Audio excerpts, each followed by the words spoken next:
What's going on? It is your friend and mortgage broker, David Carr, and welcome to the AZ Realty Podcast. And today I'm joined with my friend, Pedro Hernandez, a real estate investor out here in the Phoenix area. How you doing, sir? Good, man. Good. Thanks for having me. Hey, it's my pleasure. So I want to get right into it because let's do before we started recording, you were telling me a bunch of awesome projects you got. So you're a real estate investor. So what does that all entail?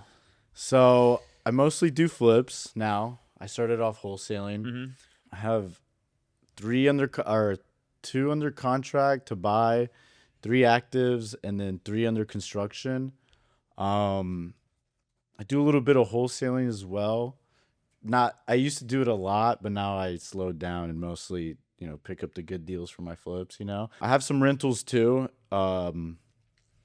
One of them's actually under construction. Very cool. Going through an eviction, but I bought it with the eviction, so. Okay, so you understood. So that was I coming. knew they weren't paying and all that good stuff. Yeah. So you kind of worked that into the deal when you bought it. Yeah. So I have a really good. So I went through an eviction on my other rental last year, and I knew the process and how much it costs and everything, and so I factored that into the purchase price of the deal. So evictions, you bring up a point because a lot of investors come to Arizona. They hear like Arizona is a landlord-friendly state. It is. So how does an eviction in Arizona work? To make it really short, you basically send a 5-day non-renewal lease, 5-day pay or quit. If they don't pay, then you send it to court. You have a court date. 9 times out of 10, in my experience, like they just don't show up to court. So you win the case, and then they have a certain day that they have to be gone. If they're not gone, you send something called, I think it's called a writ or something like that. WRIT. I don't know how to say it. No worries, but there's a writ involved. Okay. Yeah. And then that is when, like, if they're still not out, they'll send the sheriff out there, and you just meet the sheriff. And actually, I never dealt with the sheriff, like kicking them out. So hopefully we don't get to that point. I'll find out in like 4 days. Okay, well, I'll follow up with you. I'm curious. Yeah. Well, it sounds like you have a lot of you dipped your toes in real estate in a lot of different faucets. So can you walk me back? How'd you get into this? Because this is like what you're doing is what some people dream of, right? Being a flipper, being an owner, being an investor. So can you walk me back? Did you have like family that was involved, or how'd you get started? Long story short, what's funny is I grew up in Northwest Indiana, and my whole life I thought I'd live in Chicago and be a finance bro. My dad was actually buying houses from the auctions in Indiana as fixer-uppers, remodeling them and then renting them out. So I had an internship in Chicago that didn't go through because of COVID. So I looking online, took a personality test, and it said sales, and I knew like houses were expensive. So I Googled best real estate market in the United States. And it was Vegas and Phoenix, and I have one cousin in Phoenix. And then Vegas, I don't know anyone there, but probably wouldn't have been good if I went there. So No. just moved out here and then just applied to a bunch of places. And I ended up applying to this place as a real estate wholesale brokerage. So it was just wholesaling. Started working with them for like 4 years, and then left and did my own thing and did a couple wholesales. And I was wholesaling still and doing the little flips even when I was with them. I was doing one at a time, and then I learned quickly to, if you find a good deal, like you should probably just do it because you'll make more money, if that makes sense. Rather than like kind of getting stuck in the analysis part? Well, instead of just keep wholesaling, in my opinion, wholesaling is great. Yeah. But for me, I was seeing some of these flippers make like 30, 40, 50K on each deal, and I was making like anywhere from 5 to 10. And sometimes I'd have those bigger ones where like 30. But I realized like I might as well like squeeze the juice of the deal because it's hard to come across deals, in my opinion. So I'm like, I'm just going to start flipping these. Okay, so you saw it as like, hey, if you're going to make money, make the most amount of money when it comes to Per transaction. Per transaction. Yeah. Wait, so as a home flipper, do you have to swing hammers, or is it all about finding the right people? You got to find the right people. I do not swing hammers. I've tried it. I suck at it. It doesn't look good. I think we'd be on the same page. page. Looks like clip art and stuff, but no, it doesn't look good. I kind of went with the trial and error of finding good contractors. I've had some bad ones. I've had I have a great one now, and you know, something I learned is not to go super cheap. The cheapest, you end up paying twice because you have to go back and fix it. So now I have like a project manager that kind of handles my flips. He understands and it takes time, you know, the first few deals, I had to like kind of, I don't want to say micromanage, but just tell him what I'm looking for, what I don't like. And I kind of made like an SOP where, for an example, like the outlets, the plastic covers, sometimes like in the bathroom with the backsplash, they'll cut it and it looks weird, the plastic part. So I got that fixed. Just the little things, you know, like, and I made SOPs for everything. So try to make systems for everything. Home Depot and material, I can just have them pick it up. You make an account and they'll text you and stuff like that. Oh, wow. So it sounds like you streamlined it. You figured out what, worked. But I'm sure that doesn't happen without trial and error like you were mentioning. Yeah. Can you walk me back to your first deal? Because I feel like although with flips, there's the most money to be earned, there's probably also the most money to be lost too. So how do you manage that risk? Because that's the part that probably keeps some people just away from doing this. Yeah. So I would say my first deal, no one really wanted it, actually. It was a mobile home Casa Grande. And I thought it was a really good deal. Like, and the market, like the interest rates shot up during that time too. When was it? 2022, 2023. 2022 was like the tail end of everything. The party was starting to end. 2023 is when people really felt that. I think, yeah. It was like 2022, I think it was. Maybe 2023. No, it was end of 2022. Yeah. Yep, that's when. Okay. But there's this deal, no one wanted it, and I think we bought it for 110. And then I actually did the work. I partnered with a guy that was already flipping. Sure. And I wanted to bring value to him. So like I think he was tied up with deals. Yeah. And he had money coming in later, but I used my funds to close on it. And so we closed on it, and then he ended up paying me the down payment later. But we both did the work ourselves. And I learned really quick that I'm not doing that again. There's no way I could do that like ever, especially now, like 8 deals I'd never be done. But anyways, bought it for 110, put 30 into it. And I knew I could sell it for 190, and I thought that was like the bottom of all the comps. So I think like you just finding a really, really good deal where you have room to mess up helps. And also I think I was willing to do the work so I didn't have to pay labor. But I think the hardest part is just finding a good deal. Finding the good deal. Yeah. So you don't lose money. And where do people find deals? Is it the MLS, wholesalers, I think driving for dollars? Yeah.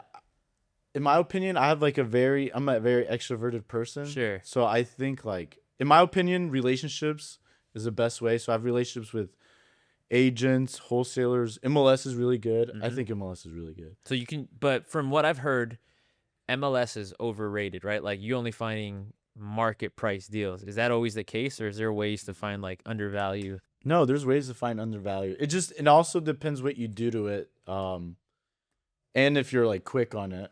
I would say like if I see a property that I want, I'll walk it within like, if it's vacant, I'll walk it as soon as I can.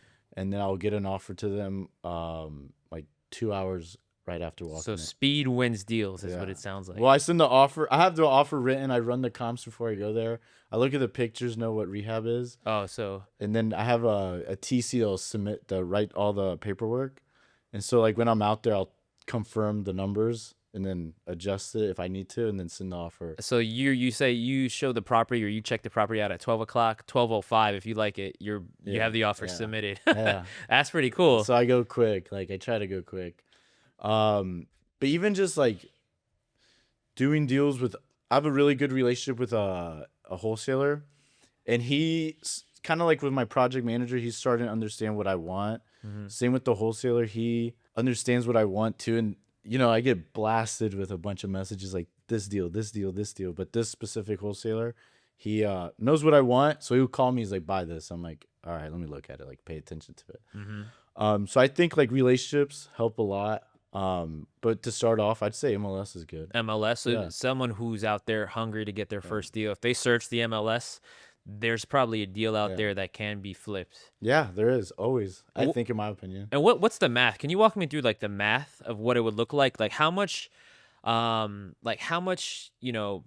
of a leeway do you have to give yourself? Like, how much meat on the bone has to be there, do you think, for like maybe a first time investor? So give them a little bit extra, like of a. I would say this. Forget that part. If you can double your down payment, then I think that'd be a good deal for a first time flipper. Okay, so let's just, Can you walk me through that math? Yeah. So there's a lot of hard money lenders. They'll fund either 100% of rehab and then 80 to 90% of purchase price.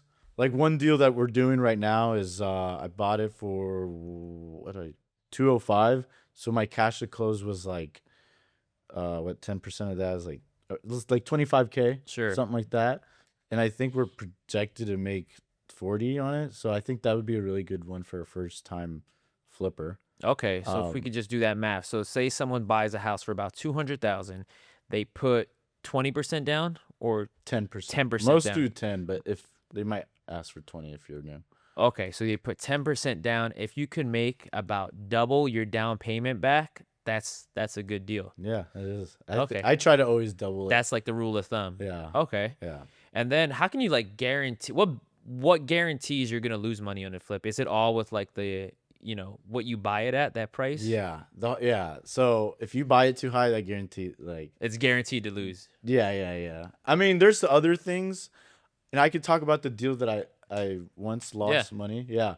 So this one I thought I bought it as a really good deal. It was really cosmetic. I bought it for 145, and I flipped the same unit in that pocket a year ago, or not a year ago when I flipped that other one, so 2 years ago. And I bought it for more that time. But anyways, back to whatever, when I lost money. I bought it for 145. Sure. I put like 12, 15K into it. Okay. I listed it for 200. What happened was the HOA went bankrupt. Oh no. And so you know how there's a FHA spot approval? Yeah. Yeah. They Lost it? lost it. No way. And so then I had to so the buyers that were going to buy it was FHA, didn't get the spot approval. So I had to cut down like 12K to give them the conventional loan so they can get the conventional loan and be good with it. And I lost $600, which isn't terrible, but I think it could have been a lot worse. it could have been a lot worse, but I'm like, yeah. And another thing I learned from that, I actually made like a video on my social media, is that another thing with like guaranteeing to lose money, in my opinion, I think the smaller deals, your spread is, thinner. Okay. So like that deal, like in my head, I was like, I'm gonna make 20K, which is really low, or not really low, but I've also flipped a townhouse in Fountain Hills. I didn't get what I wanted, but my spread was, I think my goal was to make 60K on it, but I had to drop the price, and I ended up making 20, which is, better. I mean, it's not like I made like what 3% of, because I try to net 10% of ARV. Gotcha. And I made like on that Fountain Hills with 2 or 3. I don't know if I'm saying that right. 2 or 3%. Of what your original expected, return was. But like, I still walked away. Walked away with money, but obviously, it's a lot less than what you were expecting. So, I guess from what it sounds like is when you're looking at these deals, you got to make sure there's enough like meat on the bone. So when stuff happens, because shit's always gonna happen. Things are always gonna there's happen. Stuff that you can't control, like the market conditions and like where people are buying, right? So if they do that and now they're you bought it like at razor thin margins, you're like you might actually lose more than $600. So I'd say paying too much for a deal, and then I think the smaller the deal, the more risky it is, in my opinion. Okay, the smaller the deal, the more risky it is. And it makes sense because I guess the margins are just smaller. So then what's, I guess, one of the biggest mistakes you see other flippers make? Is it buying those small deals? I would say no. I mean, some people are really good at it. I'm not. I just don't like them. But I would say just like checking everything. Like when you're comparing comps, looking at curve appeal, making sure they actually look like the comps. Some people love designing, and don't get me wrong, I like designing too. Sure. But I made this mistake too, but I didn't. But it was good. It was fine. I made it way too nice for the area. So some people like love to design and just deck it out. Super nice, and then your rehab budget went from 50 to 100K. So there's another mistake. So over renovating it, I like to like comparing comps, also look at days on the market. I think some people forget that. Mm-hmm. What is it, Cromford report? Yeah. Yes. Every month. Yeah, you can see like the days on the market for every city. I think zip code too, right? Yeah, they go like granular. It gets yeah. really Yeah, like yeah. into the weeds. So like just having faith too, like so you understanding days on the market. Some people get scared and start dropping the price like super quick.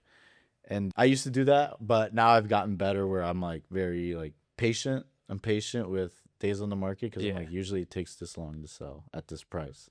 So you have a more realistic like idea of what you're getting yourself into, what it's going to take.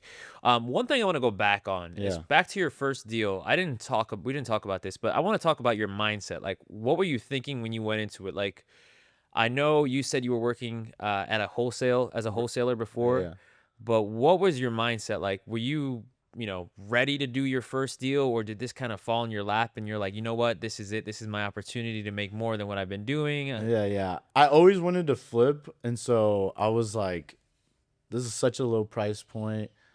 I'm just going to do the work myself. So I'm going to save that. And then I said, worst case, I just keep it as a rental. There you go. I was going to refinance if I can't sell it, but it's sold. So it was fine. So I just felt like I wouldn't. Worst case, I have a rental. Okay, so you weren't going to lose. You kind of saw it as like, hey, this is an opportunity that I shouldn't pass up because worst case, you're going to keep it as a rental. Yeah. And then when that worked out, did you kind of get the bug and you wanted to keep going? Yeah, it's addicting. Is it? I think it is because, my second deal was a historic district in Garfield. Oh, you like that. So I was like, it was 2 beds, 1.5 bath, and I made it 3 bed, 2 bath. It was still a good deal. I mean, I still did fine. But yeah, back to the first deal, I looked at rental comps too, and I think it was going for like $1,700 a month. And so I was like, worst case, I just keep a rental. Okay. So my mindset was just like, you're not going to lose on this. Yeah.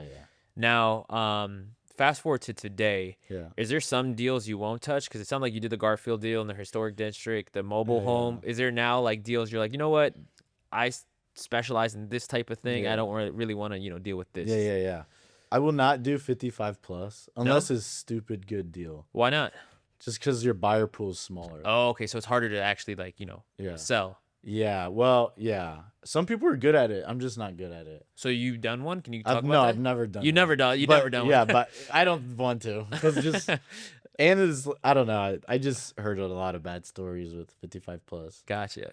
So are you part of like any like real estate investor groups? Do you talk to other like home flippers in the area? Like all my friends, like close friends, they're all investors. We talk to each other about comps. I have a friend that he's like a big investor. Like I think he has like 40, 45 no way houses at a time. I don't know how he does it, honestly. That's insane. That's crazy. And I always like to talk to him about, he's kind of mentored me in a way just because I just pick his brain all the time and I harass him. I'll text him. He won't answer. I'll text him again. He won't answer. I'll call him. You're going to get the info. I'm going to get the info. But no, he's a good guy. He just telling me like what he sees and what's a good deal. And for an example, I bought this one deal and I kind of didn't like, I usually, how Phoenix is a grid? Yeah. I looked at the grid, but he was telling me like the community, because it's a HOA community and outside is not HOA. Okay. And he's like, this HOA community is really good. You should buy it. And I was actually I just listed it last week and I was going to list it lower, but he's like, no, people love this. You're going to get someone.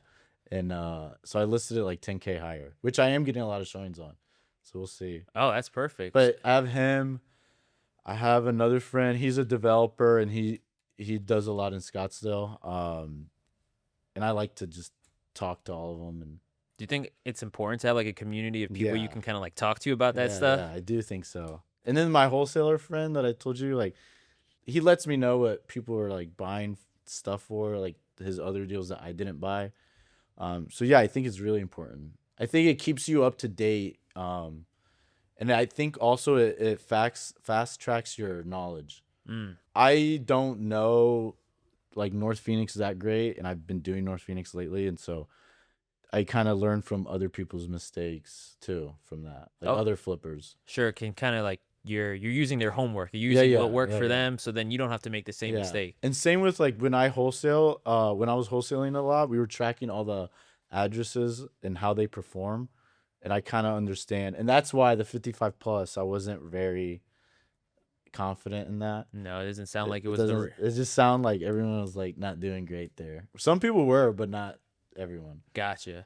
So walk me back. How did you find these group of guys? Like, say there's someone who's just coming to town, maybe from, Indiana, somebody else, and they're trying to find their tribe. They're trying to find people that are, like them, like-minded. What would you recommend to tell that person to find their people? I would say, honestly, like, with my experience, just work in real estate and just keep doing it. And then when you start doing deals, like, you want to work with people you like. So, like, I'm very about giving. So, like, I would give someone a Steak 44 gift card. Oh, that's awesome. Yeah. And then you just start talking, and then you just become friends and start, like, for an example, I'll work out with one of them all the time. And I guess that's just working. And I think that people appreciate hustle. Like, if you're working hard and, like, bringing deals, like, people like that, and people want to be surrounded by that. They want to be surrounded by winners, people who are doing stuff. So, like, you are who you attract. Okay. Yeah. So go out there, hustle, and then stay focused. There you go. Yeah.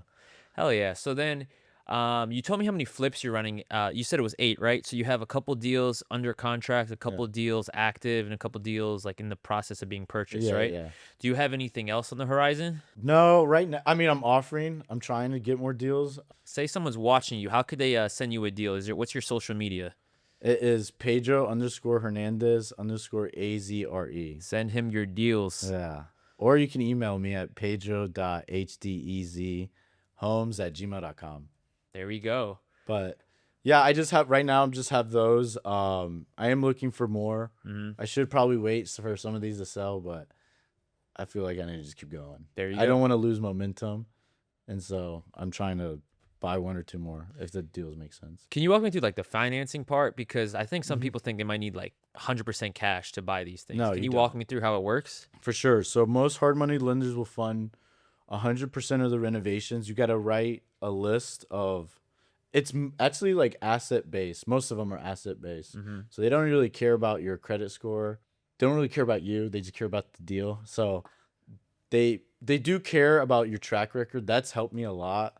From what I've noticed with hard money lenders, I get better deals. But most hard money lenders, they want to see what you're going to do to the property. So you send them like a list of everything you want to do, and then they will do their own underwriting internally. I don't know exactly how they run comps, but they'll do it. They come up with an ARV. But you could send them your comps too. And so I think most of them do 75% loan to value. So they'll fund 100% of rehab, and then most fund 80 to 90% of the purchase price of the home. And so if you find a good deal like the one I mentioned, like I think if you have 20, and they also look at how much, if you have enough to do 10% of the rehab up front, because you got to do the renovations first, and then they reimburse you. Okay, so when you do the renovations first, so you're doing that with your own cash, and then they reimburse you. Is that what you're saying? Yeah. And so, or you can just throw it on a credit card. Okay, so, that's a little hack right there. Yeah. So throw it on a credit card. So say for an example, you put $4K for the kitchen. Yeah. You do the kitchen, send them a picture, or they send out an inspector. They're like, yeah, the kitchen's done, and they wire you $4K for that. Oh, okay, so it's like per item or flooring and stuff like that. Gotcha. So then maybe like the whole budget that they're willing to give you is like $50K, but you don't get $50K at once. You do pieces of work, and then you get reimbursed for each piece you complete. Correct. Yeah. Okay. And so you do that. I think all they check is that you have enough for the down payment, and then 6 months of holding the property. And then holding the property. So when obviously when it's being constructed, you're still paying interest. You're still paying, it's just interest. Correct me if I'm wrong, right? So what does those payments look like? Is it just like a regular mortgage payment for what you're holding? It's like a regular mortgage payment. They vary. Some of them, I think out of all my deals, the lowest one I have is 9.7% interest. And then the highest is 14%. But you're paying them, you're not going to hold it for a year. So that's off of a year. And so I don't know what the math is, but yeah, you're paying them monthly. It's kind of like a regular mortgage. Gotcha. And you're budgeting that in when you're doing your math, like when you sell it, obviously. Yeah. And so with everything, I have a spreadsheet with those terms. I punch it into that to like underwrite my deals and stuff like that. Gotcha. Yeah. Okay. Now, like, what emotions are going through your head when you're thinking about it? Is it just like, okay, the numbers work. Hmm. Can I sell this house? Or are you like, dang, can I, will I lose money on it? Yeah. I try to always look at Yeah. worst case on that specific property. And so emotions, I'm always like caffeinated. I take like a bunch You of see, caffeine. there Yeah, we I'm go. caffeinated right now. Already had pre-workout and Let's energy go. drink, but I'm like, heck yeah, let's go. Let's buy this house. Let's freaking do I it. love it, And man. so I don't know, it's like I told you, it's addicting, I think, but I always try to like chill and try to see like worst case. All of the ones I have, I think worst case, I just refinance and I mean lose like a couple hundred a month on rent, but I guess get a tax write off. Have you ever had her rent out a house? I've never had to refinance a house because I couldn't sell it. Is that what you're saying? That's exactly what I'm saying. So Oh, yeah. so the worst case it sounded for you was that one house you talked to me earlier about where you just, you lost $600. Yeah. So you weren't so every home you bought you were able to resell. Yeah. That's Yeah. awesome. I would, yeah. And so I think that I look at it in like worst case, if I have to sell it super low, like whatever, I'll make less than I was expecting to make. Okay. Yeah. Can you now tell me about the competition in like the Phoenix flipping market? Is there Very competitive. is it very competitive? Is it Yeah. like more people fighting for less deals? Yeah, I think it's very competitive. So I think that's why relationships are important because some agents with me, like some agents and wholesalers, they will not, there's like a lot of deals that have just been blasted. I think my edge is relationships and I will always close on them. So like, even if I tell someone a number and I regret it, I'm like, I'm just gonna close on it because I know they'll bring me more deals. I feel like has that happened before? One time, yeah, but I figured it out and it Okay, was there all we good. go. So, There we go. but something is like I want to be known as someone that always closes. So like I'm not always the highest number, No. but I'm usually like the highest that closes. It sounds like you care about your reputation a lot. Yeah, I do. And so I think that's the edge. And then this is something that I preach. A lot of people are like, oh, I only focus in Scottsdale, Tempe. I only focus in this. I underwrite everywhere except 55 plus. But 55 plus. I'm Sun not doing Lakes that. and Sun City, Yeah, sorry. I'm staying away from there. But like for an example, I had a deal this year. I don't really like Maryville, but I underwrote the deal and it was like a really good deal. And I was like, you know what? I should just buy this. Like so I underwrite everything.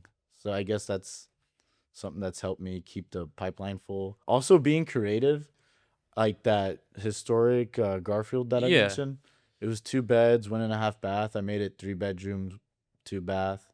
And so like being creative that way, there's other people that I don't do this, but people have bought in houses, added casitas, and then done it that way. And so I think creativity, relationships, and then I think that's it, right? Did I say Yeah. something else? And when you go, let's step back to creativity because that's Yeah. one thing that I think we could touch more about Yeah, yeah. because creativity is kind of broad. So when you say that, that's like adding value, right? Like how Yeah, can I yeah. make this home worth more? Like Yeah. by, adding square footage, adding a casita. Yeah. What are some of the ways you can be creative to, add more value to a home? For sure. I think the highest ROI are like paint. Mhm. Paint makes a big difference. Flooring makes a big difference.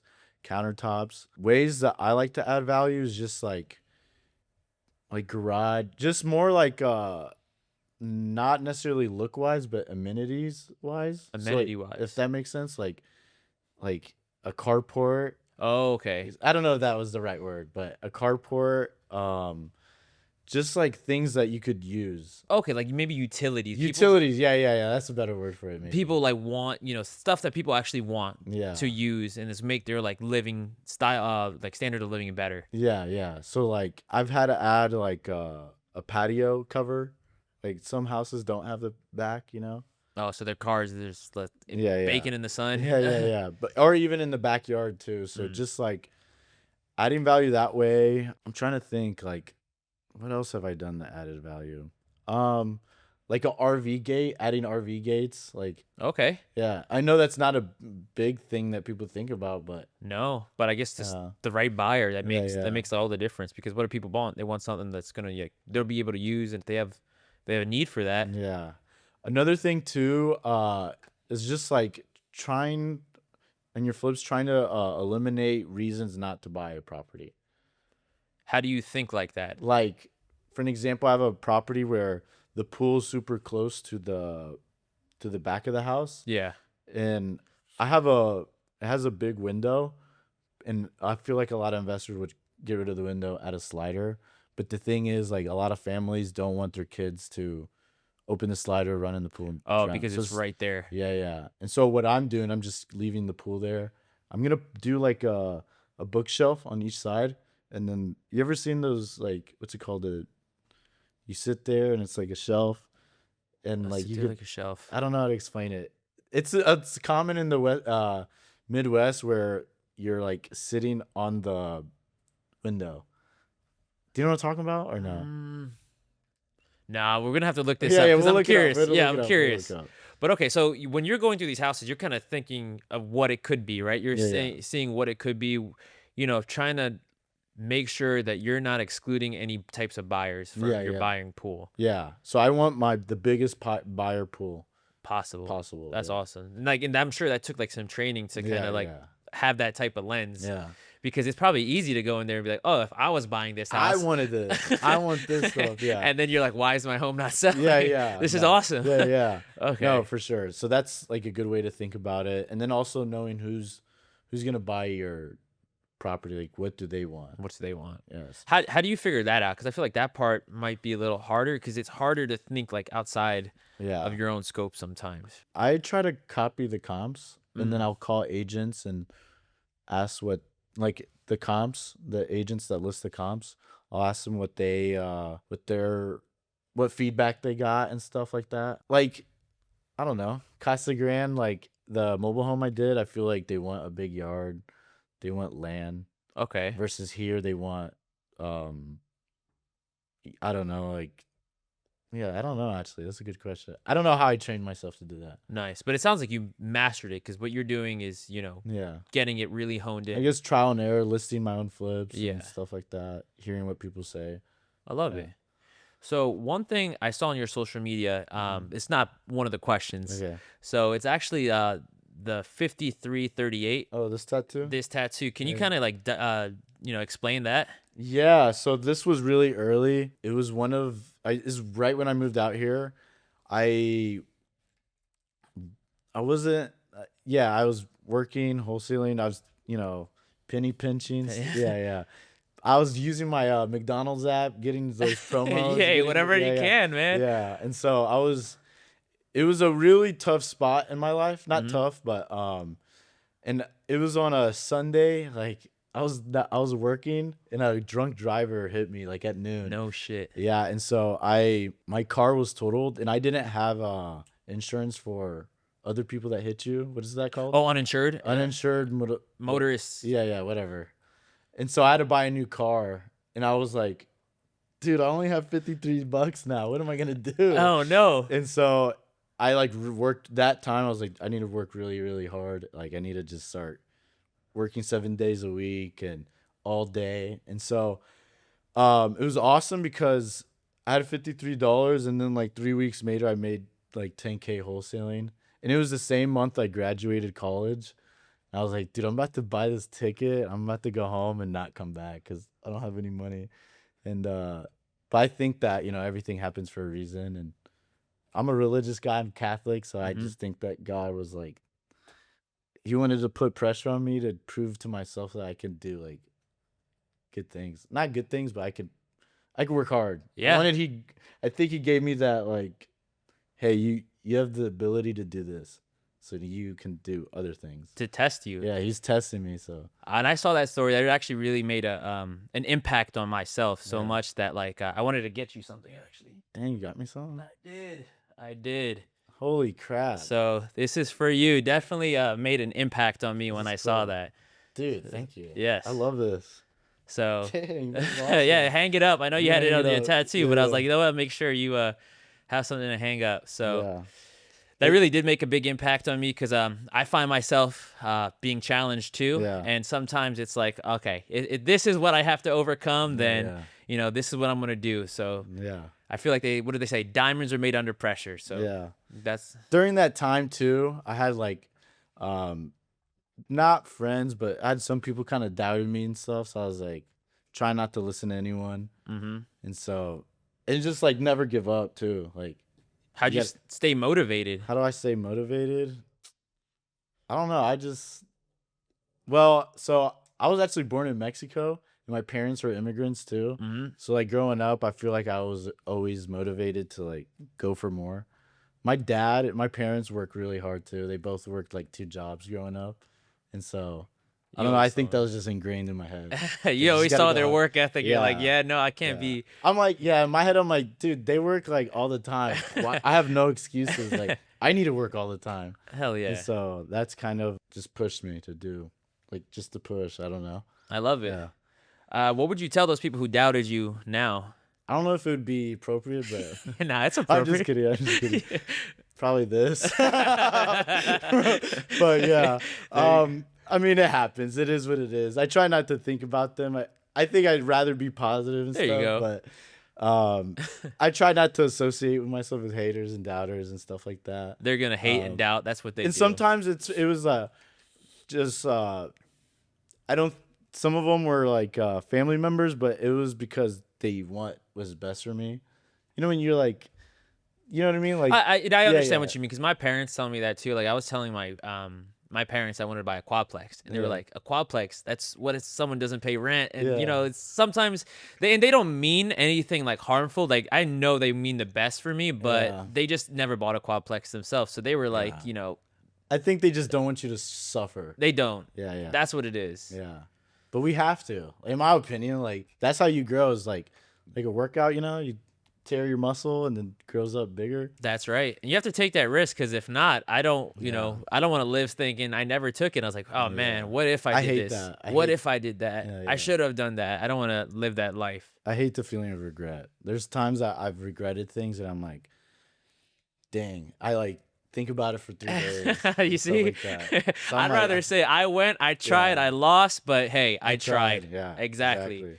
So, I want to close this out. This is an awesome conversation. So what we do is we always ask a question. So the last guest asked you a question, and then I'm going to ask if you could ask the next guest of this podcast a question. You won't know who they are, but they're going to be someone in real estate. Okay. So the last guest asked, in 5 to 10 years, what do you think buyers and sellers will have the most FOMO or regret over?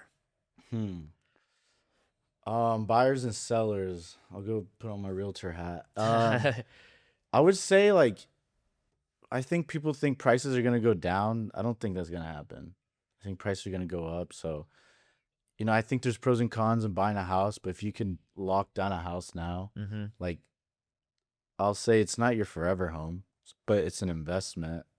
I know some people are like, "Oh, your personal house isn't an investment," but I think if you could do it in a way where you get a house with a casita, rent the back out, and then, you know, you move out later, rent's gone up, and you get a rental from doing that. And so for buyers, like if you can buy, try to buy. For sellers,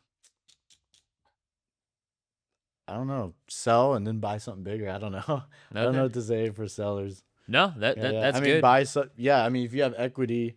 If you have a really good rate, don't sell it, actually. Rent it out? Rent it out. If you have a really, really good rate. Because we're not going to see those 2% rates. I don't think so. I told someone the other day, I was like, I'm going to tell my grandkids, back in my day, I had 2% interest rates. Yeah. But if you don't have a good rate, I'd say just keep climbing the ladder.